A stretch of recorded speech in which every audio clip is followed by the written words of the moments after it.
Ladies and gentlemen, my name is Ben, and in this episode of the Smoking Hot Confessions Barbecue Podcast, we're talking to a man who was reporting on the barbecue scene before I even knew what barbecue was.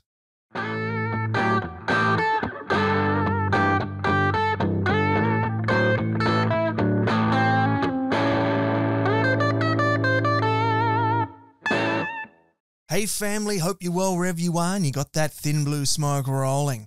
I'm super excited because in today's episode, we've got a gentleman who is so experienced in the barbecue scene. We're going to learn so much from him. It's Kell Phelps from the National Barbecue News magazine. And I'm going to talk a little bit more about that in just a moment. But first of all, I've got some announcements that I need to run by you first. The first is that I'd like to welcome our podcast partner, Jagged Wood-Fired, for this episode. If you're in the market for a new smoker, a new cabinet smoker, some custom work, an asado grill, make sure you check them out, jaggedwoodfired.com.au. Jules and Glenn are fantastic people, and they're close friends of the family here as well. So it's great to have them to be a part of the Smoking Hot Confessions family. If you are at the opposite end of your journey, if you are just starting with barbecue, over on the SmokingHotConfessions.com website, we have the Beginner's Guide to Real Barbecue. That's a free ebook that we have available for you, and it's everything you need to know to go from zero to hero out on your grill. So there's going to be no more burnt sausages, no more burnt steaks, no more crunchy black burnt onions. You're going to have some delicious low and slow smoked meals, and you're going to be the absolute favorite grill master of your neighborhood. So go over, check that out. It's completely free, SmokingHotConfessions.com. And a big welcome this evening to all the people that are joining us over in the Smoking Hot Confessions barbecue community on Facebook. That group is one of the nicest corners of the internet. We all just hang out, talk about barbecue. All the other guff is left at the door, and it's also where we do the live recordings of these podcast episodes. So what is going to be available for our guests tonight is they're going to be able to leave comments and questions for Kell, and he's going to be able to answer them later on in the show. So if you would like to be a part of the live recordings, or you just want to find a nice family-friendly barbecue group to hang out and, shock horror, just talk about barbecue, that's the group for you, Smoking Hot Confessions barbecue community over on Facebook. Now, if you're watching the replay later on, thumbs up, subscribe, and hit the notification bell if you're on YouTube. If you're catching it on Facebook, it's all about the likes, the comments, and the shares, particularly the shares. If you could give us a share, that'd be super helpful. If you're on IGTV, it's all about those cute little love hearts and the comments and the follows. It's all that really cute stuff. And of course, if you're listening on a podcasting app, give us a 5-star rating and review. That is super helpful. In the last 30 days, we've been as high as number 6 on the US food charts for US podcast charts for food, not the other way around, and as high as number 3 on the Australian podcast charts for food. And that all comes down to those ratings and reviews. So they're super helpful, and we just want to say thank you very much for all of them. Now, coming up in tonight's episode, as I said, it's Kell Phelps from National Barbecue News magazine.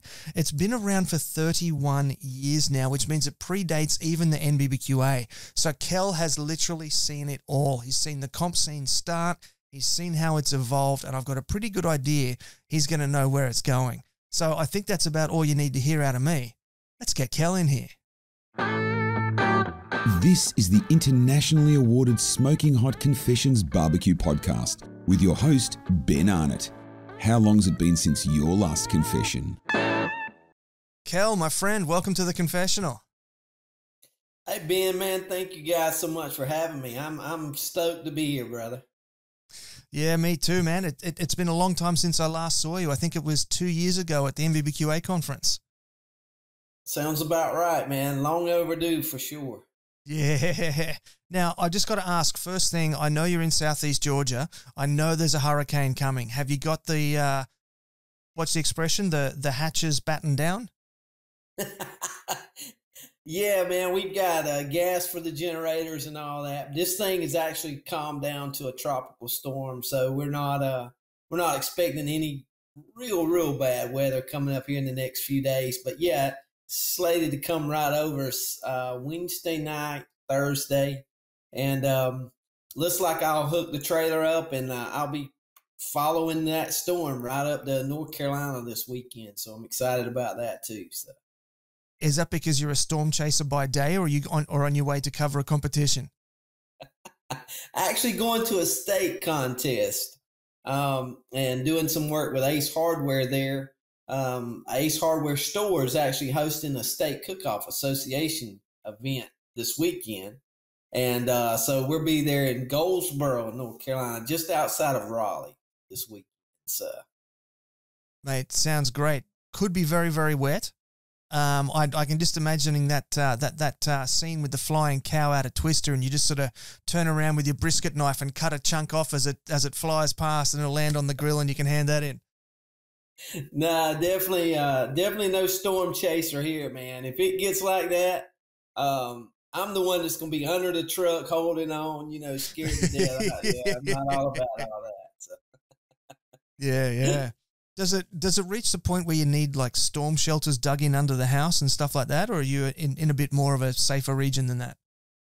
Yeah, no, I'm about an hour and a half off the coast, so yeah, we're definitely not into any kind of bunker situation or whatever. Now, I mean, it's gotten pretty rough. Don't get me wrong. Here in the past, those things a lot of times. The only time we get affected is if you've tracked this storm or whatever. It comes up the west side of Florida, and then it cuts across, and then it goes back on the east side of the United States coast. So when it hits that little bit of land in the southern, it's North Florida, South Georgia.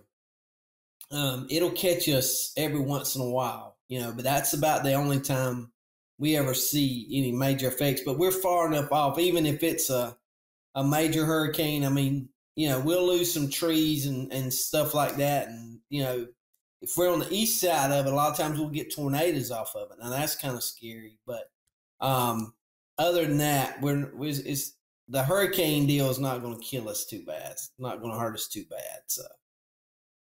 So, all right, let's talk some barbecue, man. Tell me, what was the last thing that you barbecued?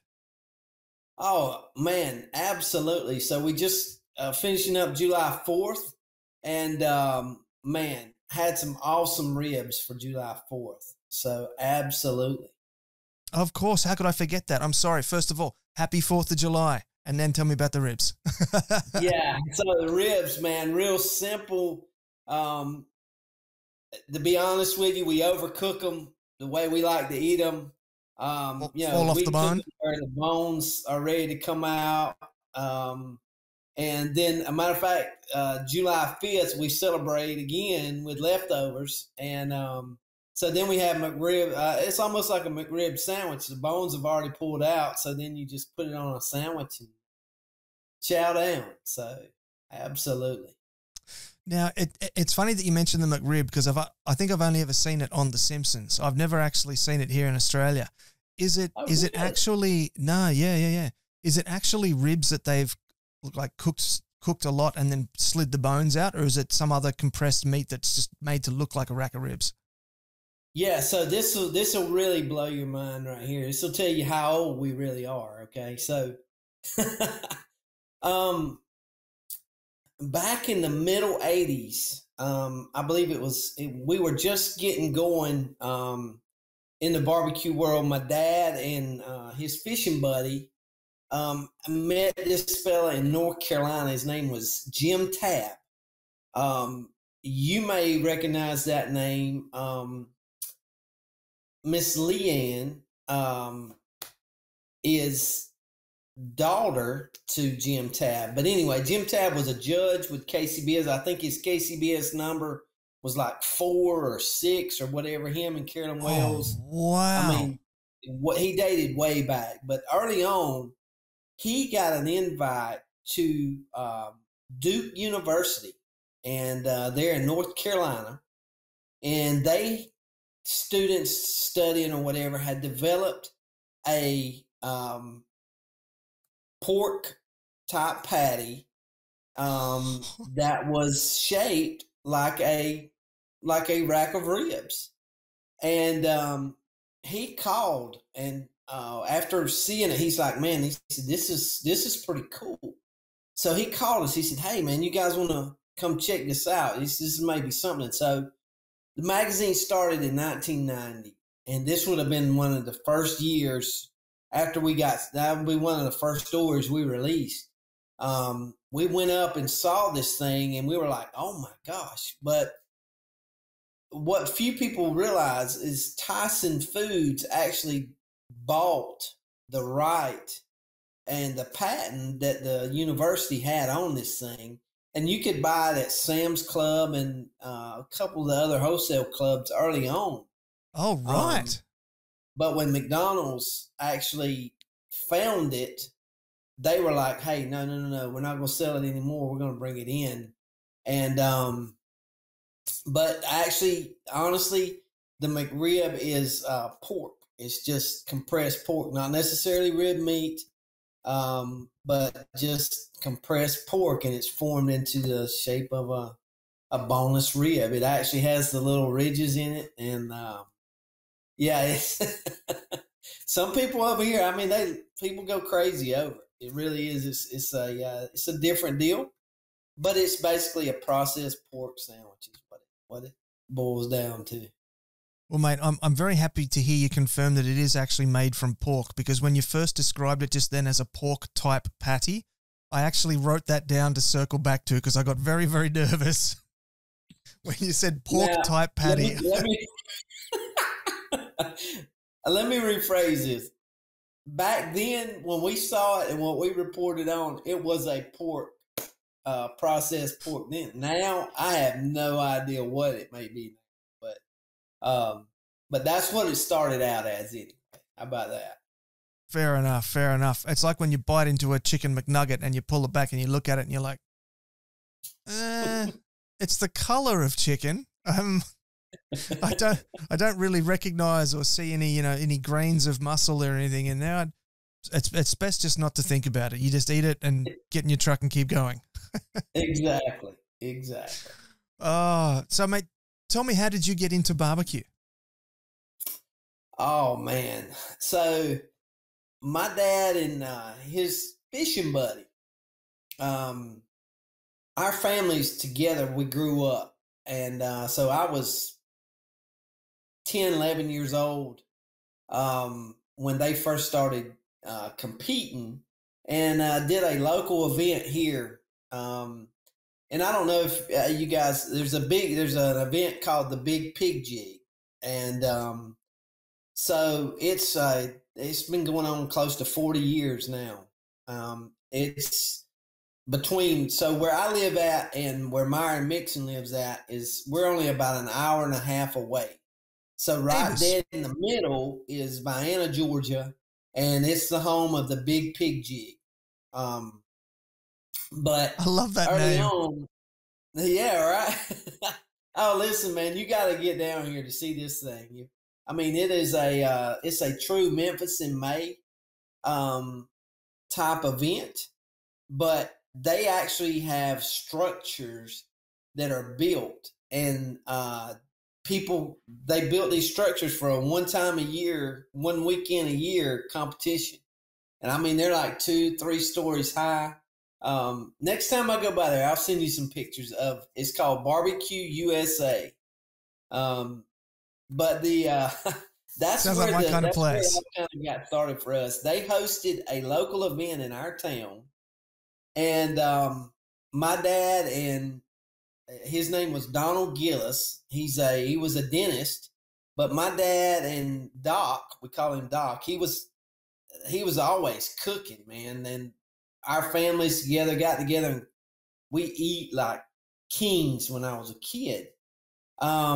So that's kind of got me started into it. But when they really got the competition bug from the local event, they won that thing, which got them an invite to the Big Pig Jig, which was a big deal down here. And I think they got like a 5th or 6th place call. Man, it was just like catching one of those fish they go after, man. They were hooked. They were hooked hard. So after that, that's basically where we got started barbecuing.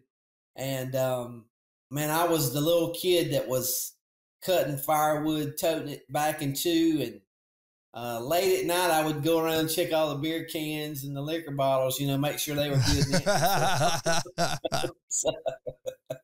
So yeah, that's where we got started at, no doubt. Yeah, right. Okay. And so with your father being so involved in fishing and all that sort of stuff, did you guys eat a lot of grilled fish, like barbecued fish? Some, but man, I'll be honest. Once we really got going, now time frame, they started competing in the middle '80s, and Wow. we started the magazine and Barbecue News in 1990. So there's only about a 5-year period, 4-year period where we were cooking that we weren't really just head over heels in it. But at that time, once we got started, with the magazine, we grilled everything. I mean, it was, and it's still today. I mean, we fire up the grill probably 5, 6, 7 times a week. I mean, sometimes we'll grill Wow. at lunch, sometimes we'll grill for supper. Um, but it's just a lifestyle for us. But yeah, fish, man, vegetables, nothing's off limits for us. We'll try anything one time, and if it's good, we'll try it 2, 3, 4 times, maybe make it a staple. So Yeah. Yeah, yeah. So you obviously then got involved in competing when your father got into it, and you're still competing now. You're going to the SCA comp up in Raleigh. So what's your favorite type of competition? Do you prefer low and slow, or do you prefer the hot and fast SCA type stuff? man, I gotta tell you, that's a tough one. I mean, I love the long, the 3, 4 week, 3 or 4 days of a barbecue contest. Um, I don't miss the week before trying to get everything together and, get ready to go. And then the week after, when you got to get everything cleaned back up and put back up, because I'll tell you, there is nothing worse than coming home from a barbecue competition and being dead tired and realizing you left some of the best pork you've ever cooked in a cooler that you forgot about. And the ice melted and it's gone. So, that's the worst to me. But I love it all, man. I don't know that I could actually pick one that I like the best. But I do love the SCA guys where you throw the grill in the back of the truck, you show up at the parking lot, pitch a tent, couple of hours, you hang out with everybody, and then you get back home that evening and you're ready to, it's not a big deal. So I really love that. Really love that. Yeah, yeah. So is that sort of trending at the moment? Like, are you seeing are there many people sort of converting from the low and slow competitions to the hot and fast, or is the hot and fast adding to the scene? I think it's adding to the scene, but I think what we have happening here is you've got a lot of communities that they lost their barbecue competitions and they turned to an SCA event because it's less expensive and it includes more people. Everybody can cook a steak, or they think they can cook a steak. But that aspect has been a huge calling card to some of the smaller communities that used to do a 20, 30 event, 30 team event. And then they just lost it because, well, number one, let's just be straight honest about this thing. It costs a lot of money to go and do a weekend barbecue contest with 4 meats. I mean, I saw yesterday 2 or 3 different pictures of briskets that were $100 a piece. Oh, that's cheap. Well, for us, that's about that's almost 25% price increase over the last 40 days, 50 days. Oh, wow.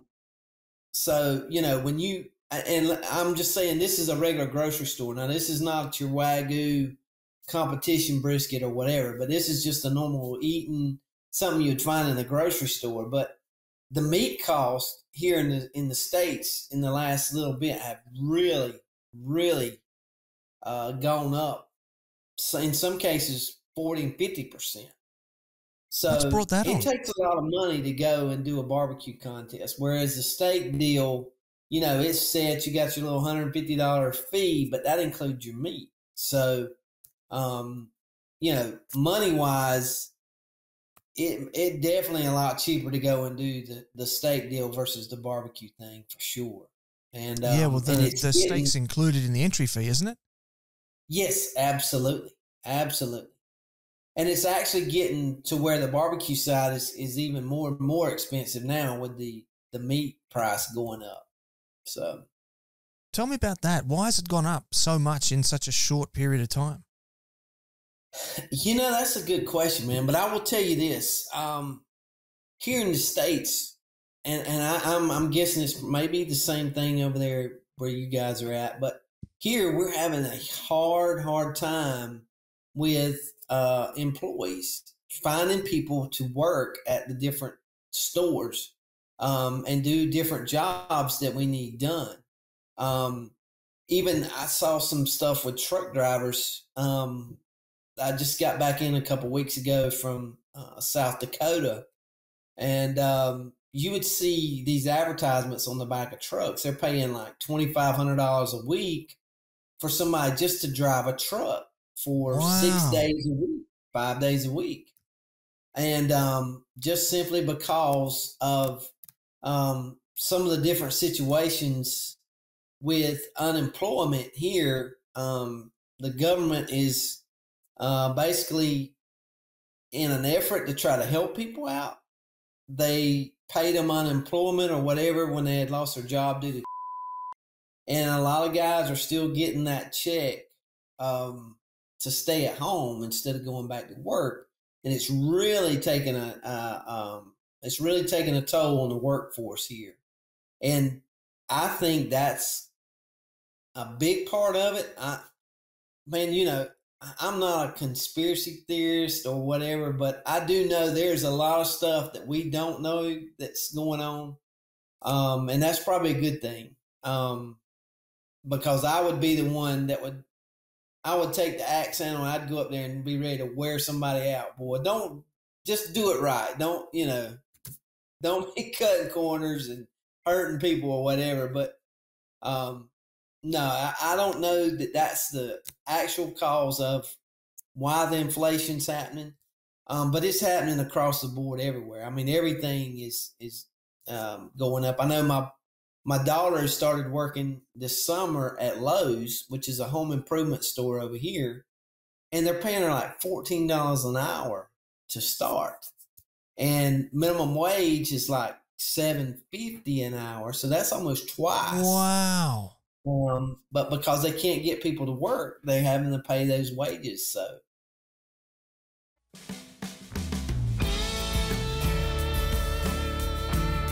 If you're looking for your next barbecue smoker or grill, Jagged Wood Fired has got what you need.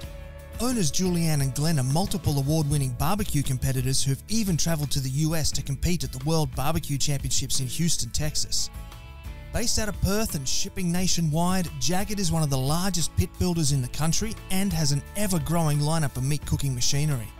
Not only do they have their now famous smoker ovens, their incredibly efficient gravity-fed cabinets are proving extremely popular in commercial settings, and they also make some of the most stylish asado grills you're ever going to see. Jagged is also well known for amazingly detailed custom work ranging from backyard designs all the way to installations in commercial kitchens. Proudly Australian designed, owned and manufactured, you can find out more at jaggedwoodfired.com.au, spelled Jagrd. Once again, head to jaggedwoodfired.com.au, spelled Jagrd, to learn more.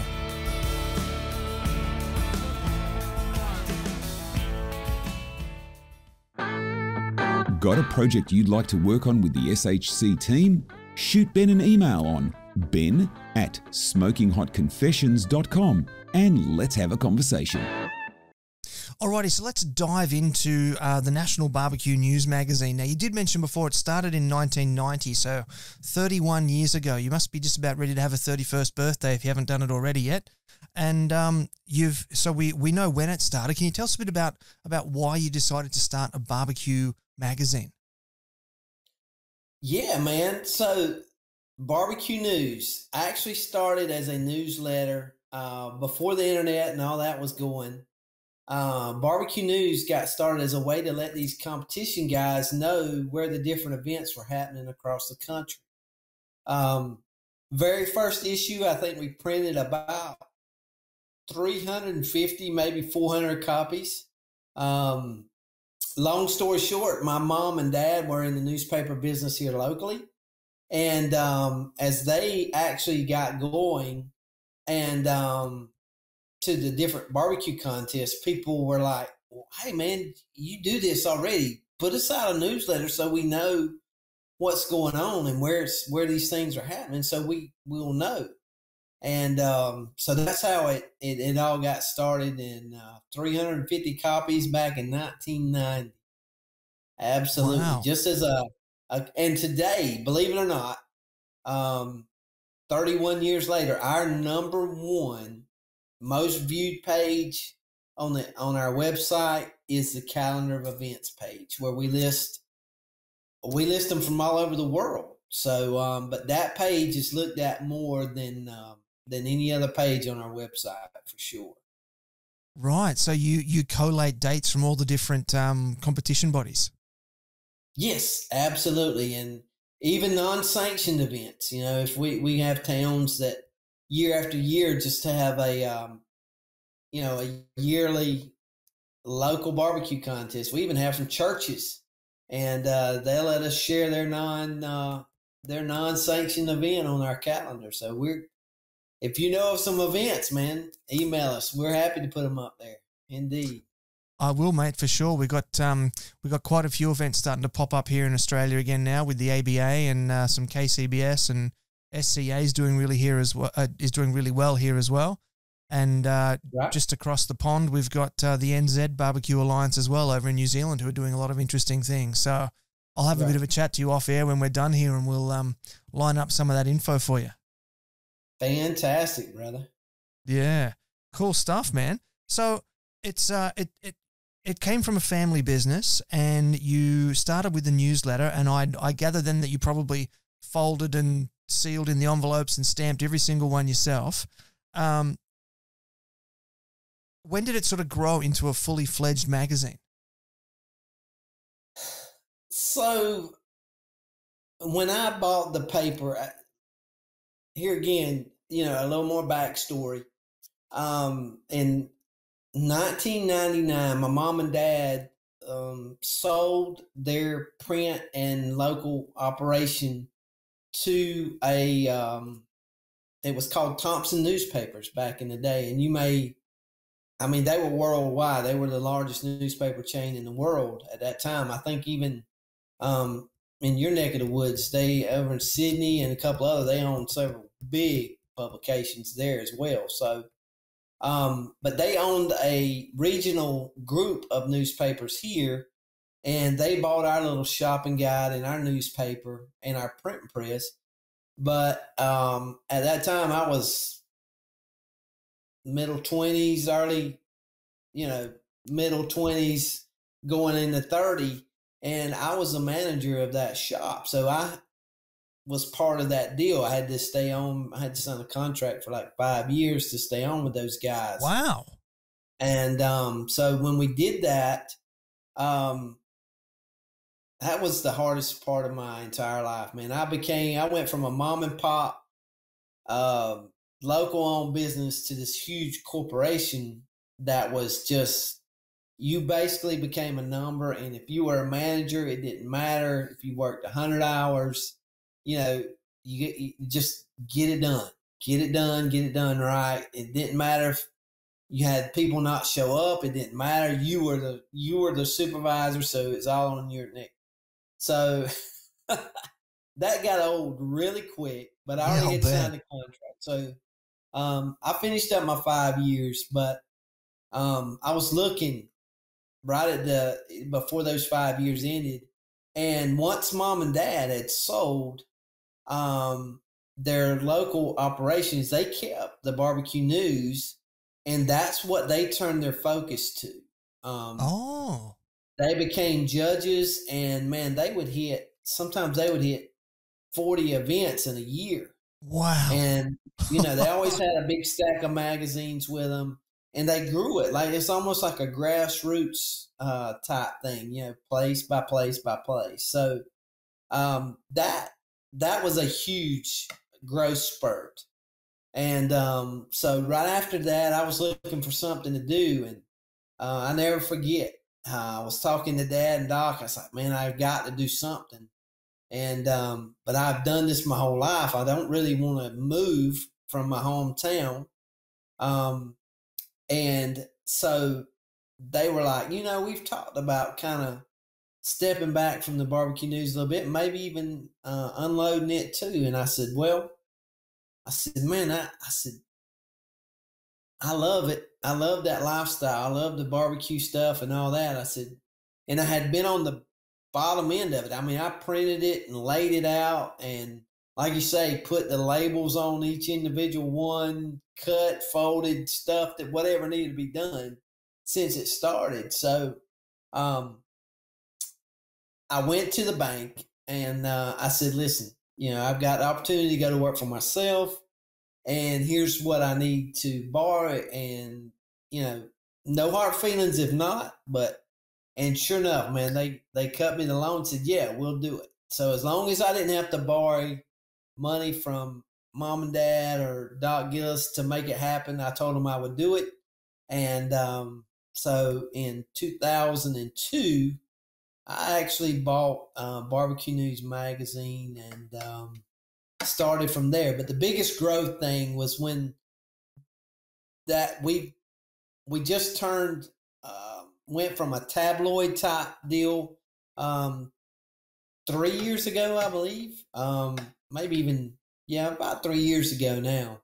But that was a huge turning point when we went to a slick stock, which is what we are now. I mean, this is a full-fledged magazine now. You guys see the digital side of it a bunch, but now it's a true magazine. Used to, it was a tabloid. It was run on a newsprint kind of thing, oversized a little bit. But those two changes, making it a true magazine size, and then when mom and dad sold their deal and started pushing it, those were the two biggest growth spurts that we've seen in that history for sure.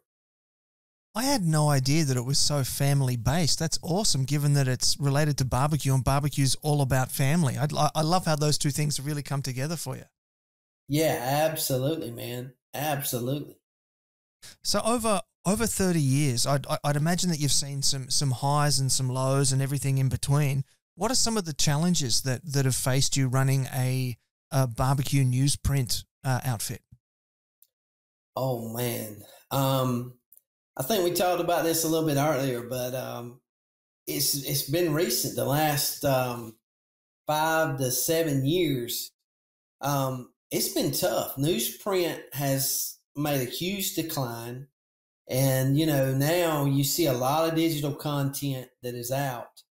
And man, I am old school. Like I said, I'm a fire up the press, ink, paper kind of guy. And learning all this digital stuff has really, really been a chore for me. I'll be honest with you, man. And when I started college, I only went for like 2 semesters, and I learned, I was like, oh, this is way over my head. I learned differently. If you can take an engine apart, and if I'm there watching how you take it apart, I can put it back together. I guarantee you. No, if I see it, I got it. Or if I put my hands on it, I'll figure it out. But to read information in a book, I just do not learn that way. So, it was a different process for me. So college was kind of out. But putting my hands on something, and actually doing it that's the way I learned. This digital side of things, a whole lot of YouTubing, man. A whole lot of YouTube. Hats off to those guys who teach you how to do stuff. I think that's, and once Malcolm got started with how to barbecue right, I learned that I wasn't in that boat by myself. There's a lot of other people who don't just read a recipe. They actually see it done. And so, man, I was like, I'm glad to know I'm not in the boat alone, but the biggest challenge of us has without a doubt been from the print side to the digital side. And now we have the little flipping book where you can actually go through, and it really makes it come alive. Way even much more than the print does, but it's just learning something every day, man, and trying to stay up with the social media thing. I mean, that's been a huge growth for us, able to share what we do to different people, but man, that takes a lot of time, and it's a lot different. It's a lot different, but staying up on the different platforms it's a never-ending task. It never changes. It's always ever-changing. So when you think you get the hold of something, flip a page, because it's something new, different to learn for sure. Yeah, and there's always the next thing coming too. So there's always keeping that attitude of continuous learning, of lifelong learning is key, I think. Absolutely, man. Yeah. So my dad taught me two super important things about the barbecue business. Number one, when I went to buy it, he's like, man, he said, listen, Kell, he said, I don't think you're going to get rich doing this. He said, but I will tell you this, if you go away hungry, it'll be your own fault. Because we can always find a rib bone to gnaw on, right? Or a steak bone or something to gnaw on to feed us. And then the second thing, was a life lesson that has been so true. When you stop learning, man, you might as well throw the white flag in and quit, because when you quit learning, things are gonna change, and they're not gonna change in a good way for sure. Yeah, definitely. My father was always an early adopter of new technology and things like that. And I remember in the early 90s when I took my first computer class at school, my dad decided, right, you kids need to learn how to use a computer. This is going to be important for you. And in 1992, he spent $3,000 on a computer that now, like, kids have smart sneakers that talk to them when they do a tap dance routine that have more power than this computer had. And he spent, an entire quarter's worth of his salary on this machine. But I just wanted to get back to what you're talking about the digitization, because that was one of the things that I wanted to ask. So sort of transitioning from print to digital, which, you keep hearing in the media and that, print is dead. So I wanted to ask, have you found that by digitizing it, you've expanded the audience, or have you seen a conversion? Has there been a drop off in the print audience, or have you just added to it with the digital audience? So without a doubt, man, there's been a huge drop off in the print audience. But I think, the trade-off by finding the new digital audience has been 3 times the growth amount. Oh, wow. And, I'll tell you this, man, and I'm sure you probably seen the same thing too. It's the numbers when this thing started. If somebody had told me that we would almost double, sometimes we have actually run some specials where we previewed it out, we would triple our readership from people learning to cook. And I know the barbecue industry as a whole, with sauces and rubs, charcoal, man, people when they had to stay home for a little bit, when they shut our country down, a lot of people went to cooking at home, and they learned how to cook from the different videos, how to, or whatever. But the barbecue industry expanded, just blew up. And to this day, there's companies still struggling to keep up with the stock, keep stock on the shelves. Wow. Rubs, sauces, stuff like that. I mean, and even the supply chain, even I know some guys that, are co-packers and stuff like that of other sauces. They're having trouble with the little, the rub caps and the sauce bottles and finding all those stuff that was normally there, but because of the added volume that they're doing now, they're having trouble finding some of this stuff even still now. But if you'd have told me that early on, that we would have expanded like that before, when all this was going on, man, I would have sent you to the hospital to have your fever checked. I said, there ain't no way we're fixing it. There's no way we're going to shut down and now we're going to grow. So to answer that question, yeah, we have the print side has definitely gone down in readership and support, but the digital side is 10 times what the print side ever was because of the social side of things. I mean, yep. I think, like Facebook, we were like 12,000. Twitter, we're another 14, 12,000 over there. Instagram, we're just getting started there. So we're 10, 12,000 back down there. But you can share, and I know some of those will cross over that are the same people, but man, you can reach a lot of people in an instant. And if we were old school trying to get around the different competitions and to meet that many people, we'd be on the road a bunch.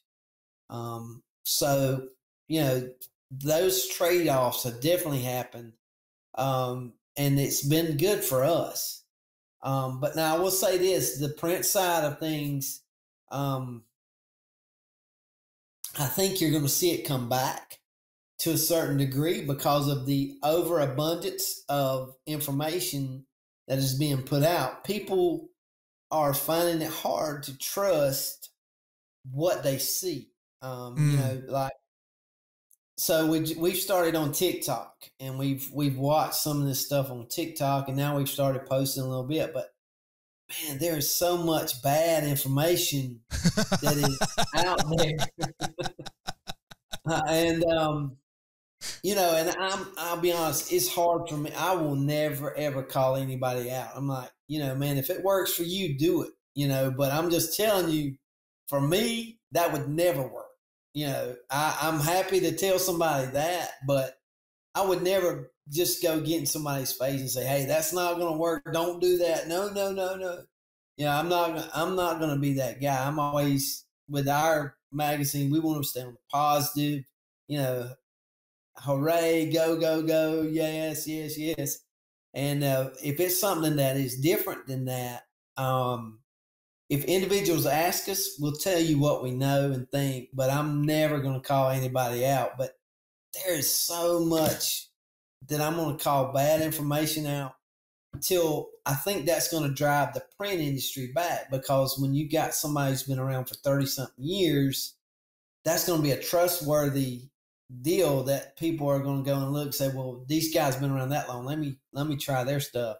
And then once they try it and they realize that it works, then you got a reader or somebody that'll trust you for the rest of their life. You're listening to the internationally awarded Smoking Hot Confessions podcast with massive barbecue nerd Ben Arnott.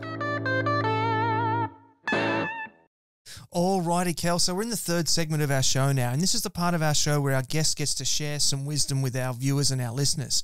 And what you said you wanted to talk about today was your 5 top tips for better barbecue. Did I get that right?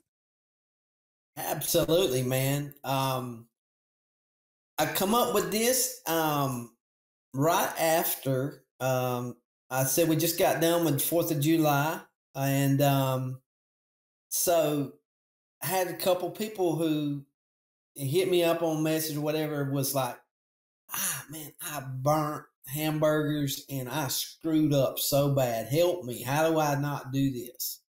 So I said, you know what, man, let's just make a top 5 real simple list that most people who barbecue and grill any at all have been through these growing pains. So we just made a little quick list and said, hey, man, let's throw this out there. And if you're just getting started or you're struggling, man, these are proven techniques that will make it better, hands down.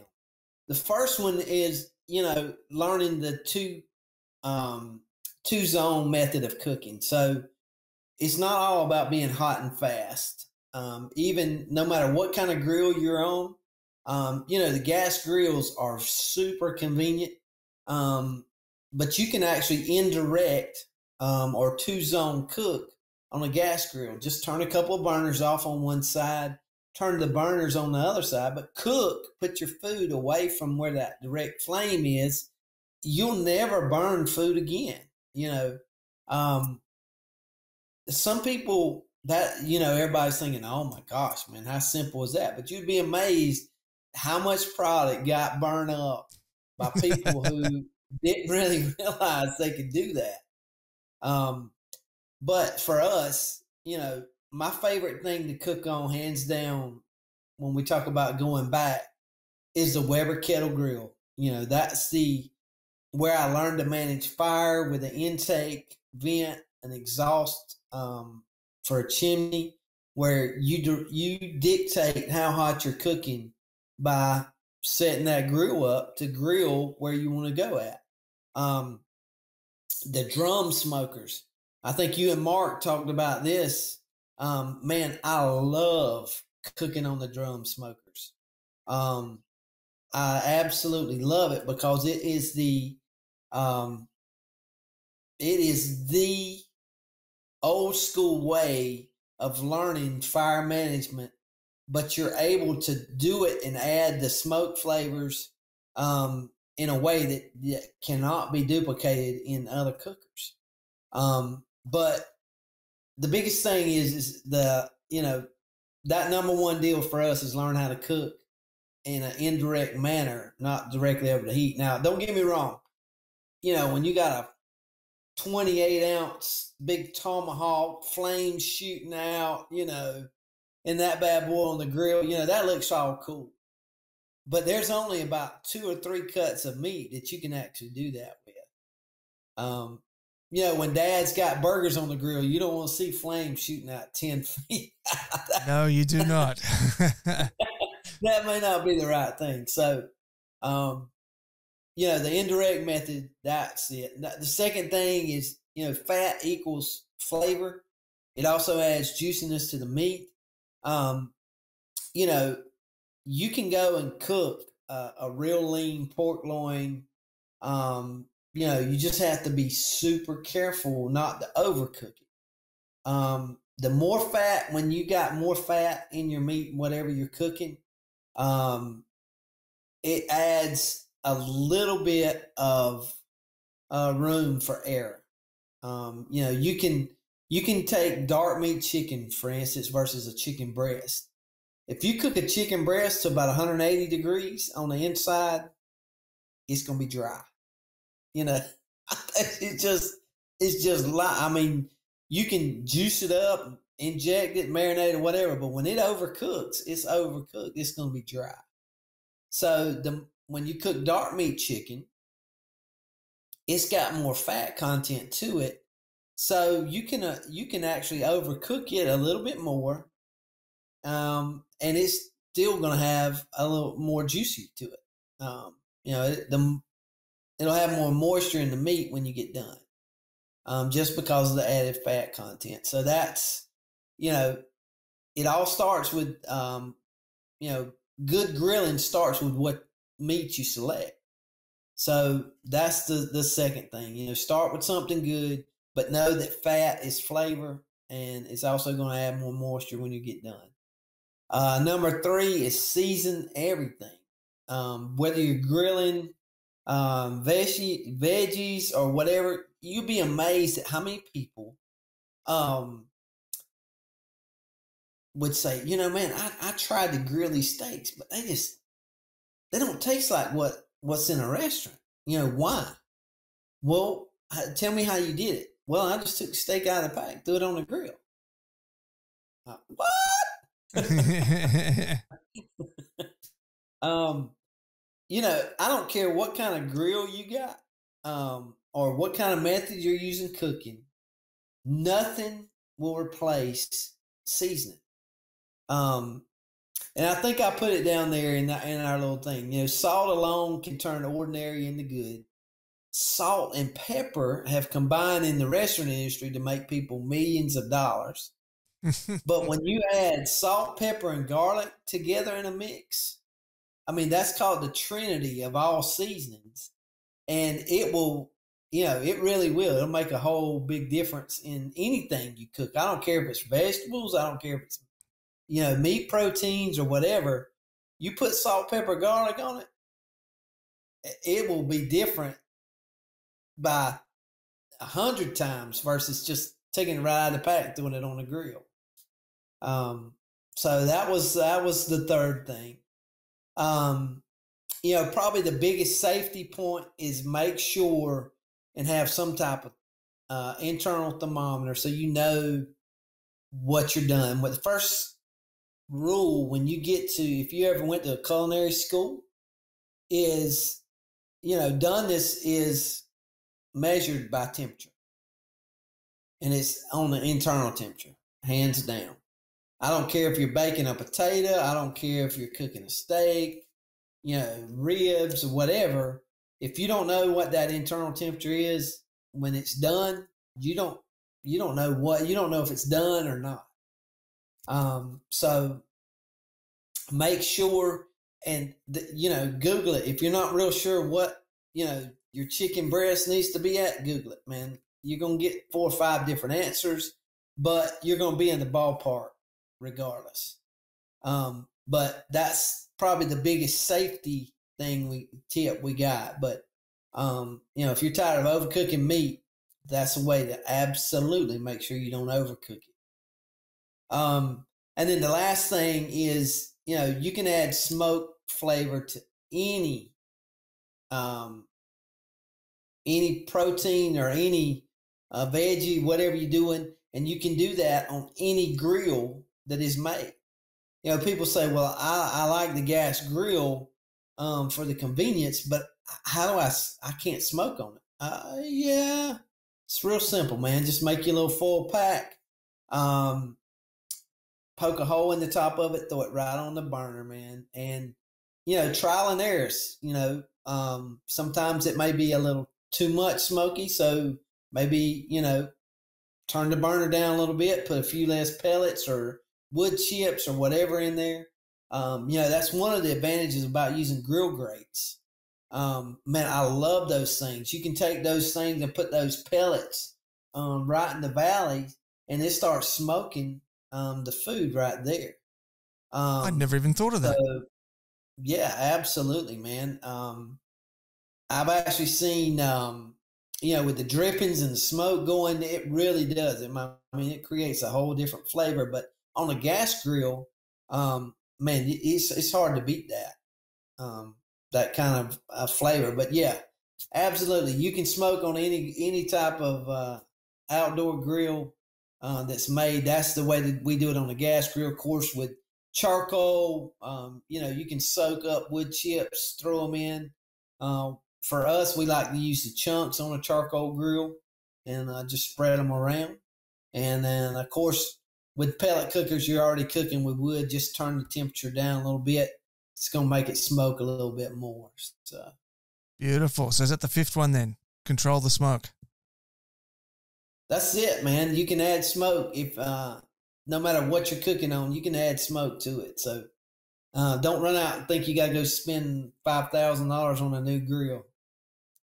However, if you would like to and support the industry, exactly, and then write a review of it and send it to you to be published in the magazine.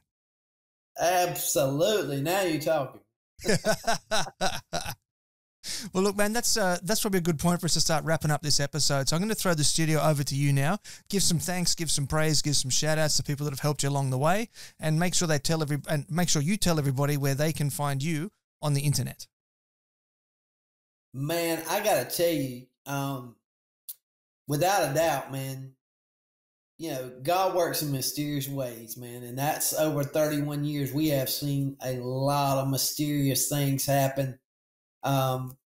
You know, he gets all the praise for whatever we do and how we do it, because he's making it happen and allows us to go and do the journey that we're doing. But, man, if you want to learn more, you want to see a sneak peek. As a matter of fact, we just took it off, the new July issue. We took all the membership stuff off. So go to barbecuenews.com.